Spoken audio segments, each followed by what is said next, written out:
ওমরের fan follower মানবিক কাজে বাধা দিল। আজ বুঝবেন না, বুঝবেন কাইল। আসসালামু আলাইকুম।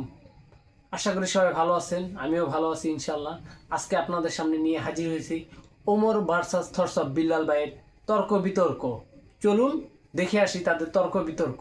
একটা মানুষ ভালো কাজ করতে পারে আর একটা মানুষ ভালো কাজ নাও করতে পারে, তার জন্য আমরা একে অপরের পিছনে কিভাবে লেগে থাকি সেটাই দেখব আজকে এই ভিডিওতে। আজ বুঝবেন না, বুঝবেন কাইল। গাল থাপড়াবেন আর পারবেন গাইল, কথাটা কইলাম মিলিয়ে রেখেন। আমার নাম মোহাম্মদ মারুফ হোসেন ওমর। আমি একজন যথেষ্ট পরিমাণ টুকটাক যতটুকু পড়ছি সুশিক্ষা অর্জন করছি। আমার যেমন উচ্ছৃঙ্খলতা দেখেন, ওটা খালি ভিডিওতেই পাই। আমি কিন্তু বাস্তব লাইফে এত উচ্ছৃঙ্খল না। এবং ছিনতাই করলো ঠাকুরগাঁওয়ে।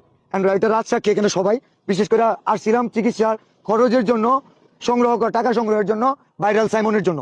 সাইমনের বাবা আছে। উমরের প্রসঙ্গটা আসছিল কিনা, বাধাটা কি উমরের ফ্যান ফলোয়ার দিছে কিনা? আমার ফ্যান ফলোয়ার আমি চিন্তাই করতে পারবো?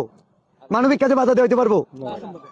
প্রিয় উমর ভাই, প্রিয় উমর ভাই, তুমি আমাকে একবার প্লিজ দেখে যাও। তুমি আমাকে একবার প্লিজ দেখে দাও।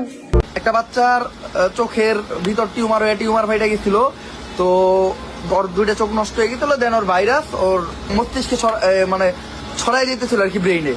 তো ওই সুবাদে মোটামুটি আকারে চিকিৎসার জন্য 2 লাখ প্লাস টাকা লাগে। ওই টাইমে আমি ফান্ডিং করছিলাম। আলহামদুলিল্লাহ আপনারা 2 দিনের ভিতরই ইনাফ টাকা দিয়েছিলেন যতটুকু চিকিৎসার জন্য লাগে, বাট বাচ্চাটা বাঁচাইতে পারি নাই। আর দ্বিতীয়ত আরেকটা বাচ্চার পেটে ক্যান্সার ছিল, ওই বাচ্চার জন্য ফান্ডিং করলাম আমি। 3 দিনে 3,50,000 টাকার উপরে তুলে দিয়েছিলাম। কিন্তু ওই বাচ্চাটার পরিবার ওই টাকাটা দিয়ে তাদের নিজের পারিবারিক কাজে ব্যয় করে। বাচ্চাটা চিকিৎসা কমপ্লিট করায় না, বাচ্চাটা মারা যায়। এরপর আমি ফান্ডিং বাদ দিই। ফান্ডিং এর জন্য কেউ যখন আমার আসে, আমি মাপছে এনে হাত জোর করে যে ভাই আমি পারবো না। ভিডিওটি যদি ভালো লেগে থাকে অবশ্যই লাইক কমেন্ট করবেন এবং প্রচুর পরিমাণে শেয়ার করবেন।